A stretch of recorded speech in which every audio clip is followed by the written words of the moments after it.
Elijah Kane looked at his face in the broken mirror.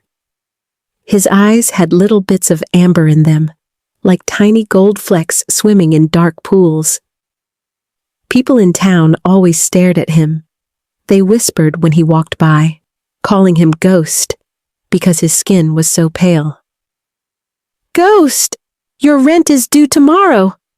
yelled Mrs. Patel through the thin door. She didn't even knock first. "No more waiting!" Elijah tied back his long black hair and sighed. He had to go to his night job at the place where dead bodies were kept. No one else would give him work. People felt strange around him, like something wasn't right. His family had thrown him out years ago. His dad's last words still hurt. "There's something wrong with you. Always has been. You're no son of mine." At work, Elijah fixed the bodies for the doctor to look at later. His hands seemed to know just what to do. He could feel how the bodies were supposed to be, making them look peaceful.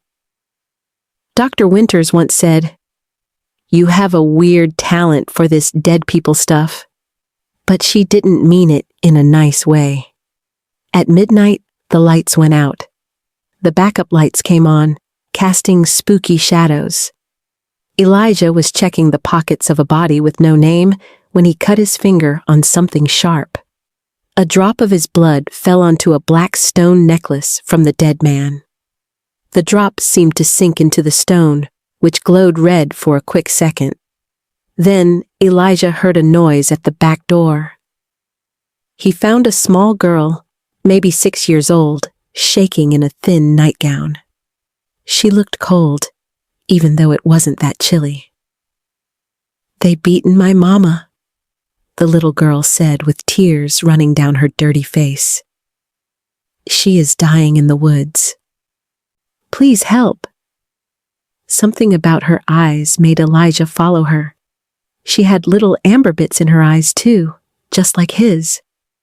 The girl led him deep into the trees behind the hospital. The deeper they went, the colder it got. The trees grew thicker until they came to an open spot bright with moonlight.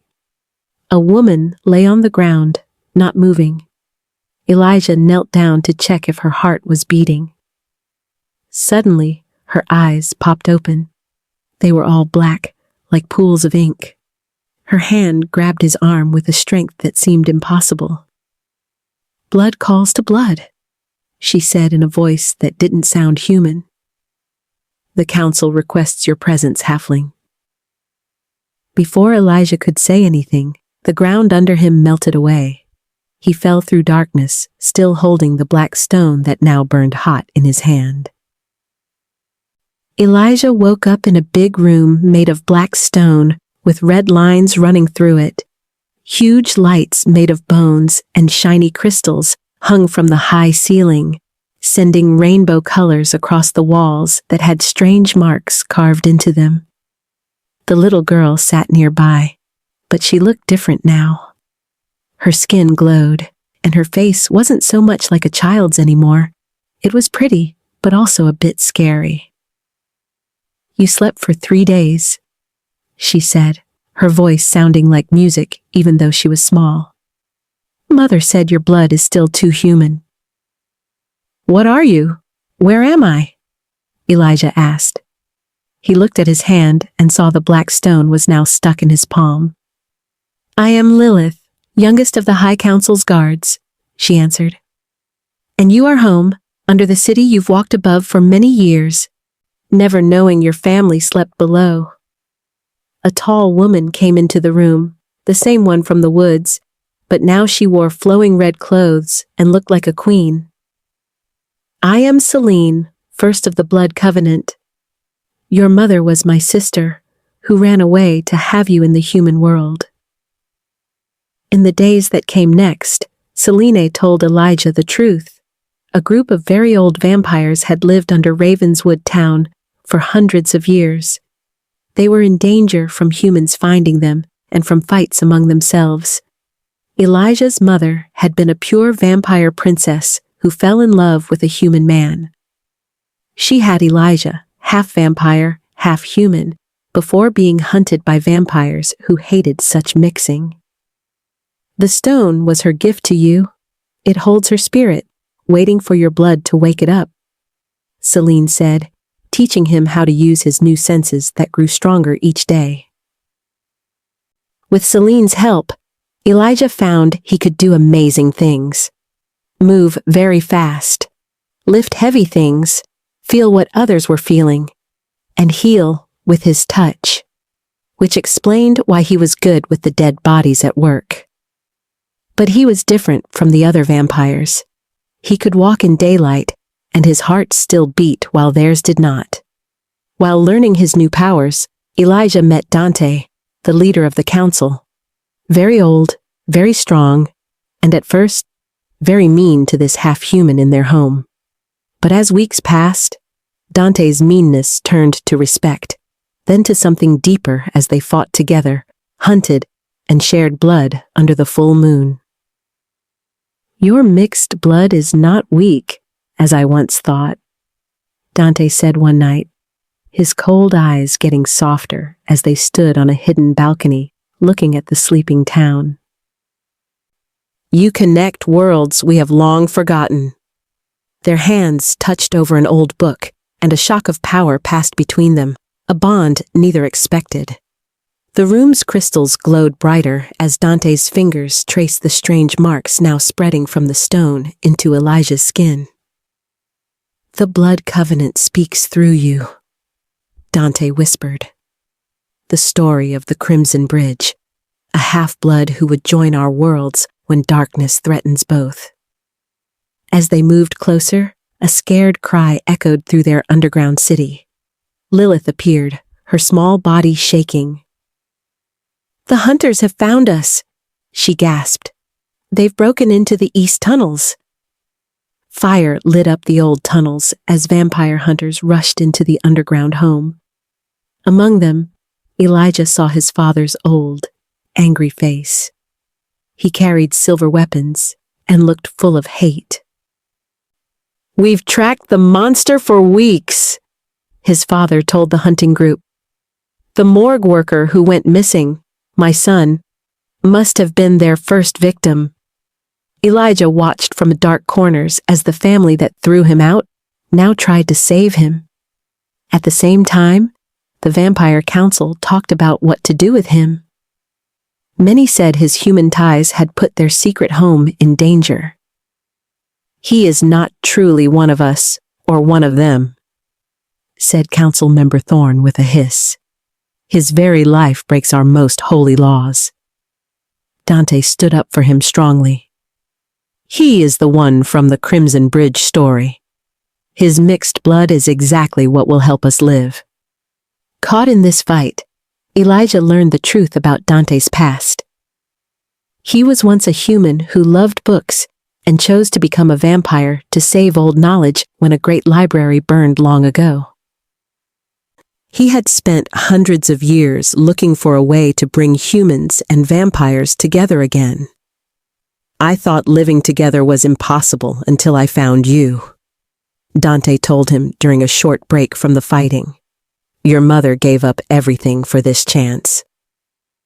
With their home found out, Celine showed Elijah a magic rite from the oldest books, the binding of two bloods that could make his mixed nature stronger.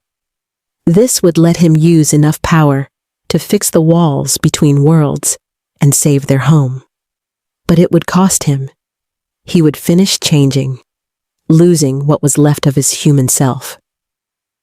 "You would be a vampire truly, but unlike any before," Celine explained. "Not just a daywalker or night dweller, but something new." As hunters got closer and council members fought each other, Elijah's father caught Lilith and used her as bait. In the fight that followed, Celine was badly hurt protecting Elijah. Her very old blood spilled across the floor. Holding his dying aunt, watching Dante fight to protect what was left of their people, Elijah faced his father one last time. "You were right," Elijah said quietly. "I was never your son. I belong to a different world, one I choose freely." He pushed the black stone into his chest, starting the changing rite as his human family watched in horror. Moonlight poured through the broken ceiling of the old room as Elijah's blood, now mixed with his vampire mother's power from the black stone, flowed into a special bowl. Dante added his own blood to the mix, finishing the magic circle with marks made from ash and silver.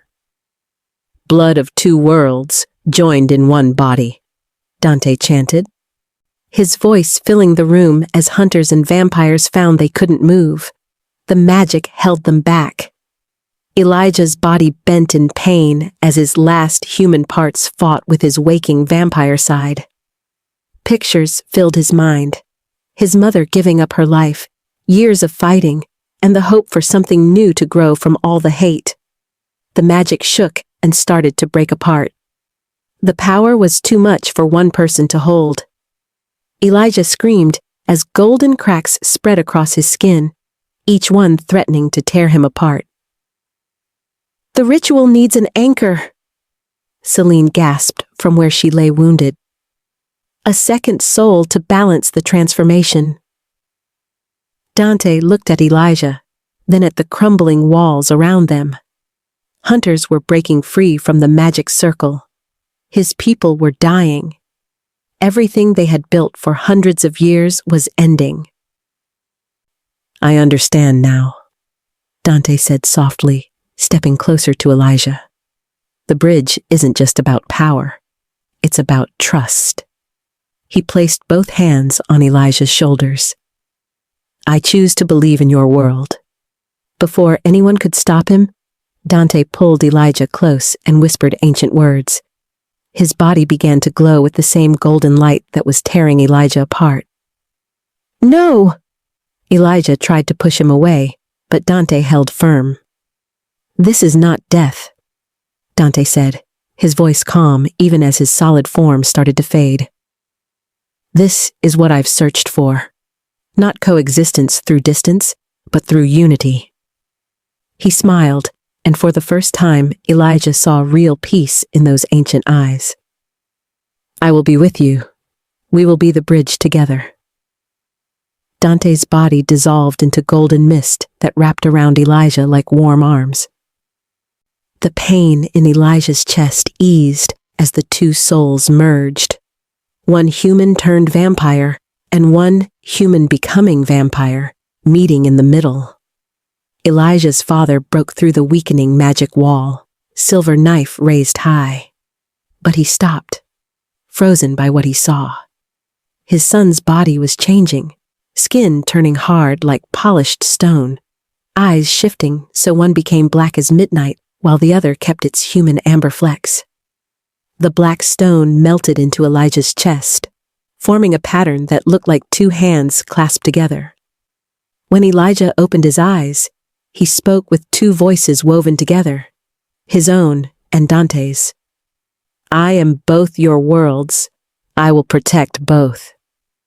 He raised one hand, and a shimmering wall appeared between the hunters and the vampires. But this wall was different. It was clear, like glass. Both sides could see each other, but not hurt each other. "Look," Elijah said, his double voice echoing. "Really look." The hunters saw vampires holding their wounded, crying over their dead, protecting their children. The vampires saw humans who were scared, who had lost friends to vampire attacks, who were fighting to protect their families. Elijah's father stared at his son's face. One eye human, one eye vampire. "Sarah," he whispered, his wife's name. "You have Sarah's eyes, both of them." "Mom didn't leave you," Elijah said gently, his voice now just his own, though stronger. "She was running to protect me, from both sides." His father's knife clattered to the ground. "I spent 10 years thinking monsters took her, but she was the—" He couldn't finish. "She was both," Elijah said. "Like me. Like many others who hide because they're afraid." He gestured to the transparent wall. "Fear builds walls. Understanding builds bridges. Over the next 3 months, Elijah worked to heal both worlds. As the new Alpha, he restored the protective barriers, but added gates where humans and vampires could meet safely. Selene recovered and taught him how to use his unique powers. Lilith stayed by his side, fierce and loyal. Inside his mind, Dante's consciousness remained, not controlling but guiding, sharing centuries of wisdom. Sometimes Elijah heard Dante's voice comment on things, offer advice, or simply provide comfort when leading became hard. "You're doing well," Dante's voice would say in quiet moments. "Better than I ever did alone." Some vampires left, refusing to accept change. Some humans kept hunting, but slowly, carefully, others began to trust. A human doctor came to learn vampire healing methods. A vampire scholar shared ancient books with a human library. Small steps toward the bridge Elijah had become. On a cold evening, 6 months after his transformation, Elijah stood in the doorway of a small house built at the edge of the forest, right on the boundary between the human town and the vampire realm. This was his home now, a place for those who didn't fit anywhere else. A knock came at the door. When Elijah opened it, a small girl looked up at him with eyes that had little gold flecks swimming in darkness. "They say you help people like us," she said quietly. "People who are different." Elijah knelt down so he was at her level. His transformed appearance, one black eye, one human eye, skin like smooth stone with golden patterns across his chest, didn't scare her. Instead, she seemed to relax, seeing someone who understood. "What's your name?" Elijah asked gently. "Maya. My mama was human. My papa was..." She bit her lip. "They say I shouldn't exist." "They said that about me too." Elijah held out his hand, which glowed softly with golden light. "But here's what I learned. The world needs people like us. People who understand both sides. People who can build bridges." Maya took his hand, and he felt her relax completely. Behind him, others appeared in the doorway, humans and vampires living together, and many like Maya, children of both worlds who had found safety in Elijah's home. Elijah's father appeared on the path, carrying a box. He came every week now, still learning to accept what his son had become. Still grieving the wife he'd misunderstood. He set the box down, supplies for the house, and met Elijah's eyes. "Your mother would be proud," his father said quietly, the words still difficult, but honest. "I know," Elijah replied, and inside his mind, Dante's presence warmed with approval. As Maya walked inside to meet the others, Elijah looked up at the sky where the sun was setting. Once, he had been a lonely outcast who only came alive at night. Now, he could walk in both daylight and darkness, belonging fully to neither world, but connecting them both. Where once stood a morgue worker afraid of being seen, now stood an Alpha who had become the bridge itself, proof that the space between worlds wasn't empty. It was where the most important things could grow.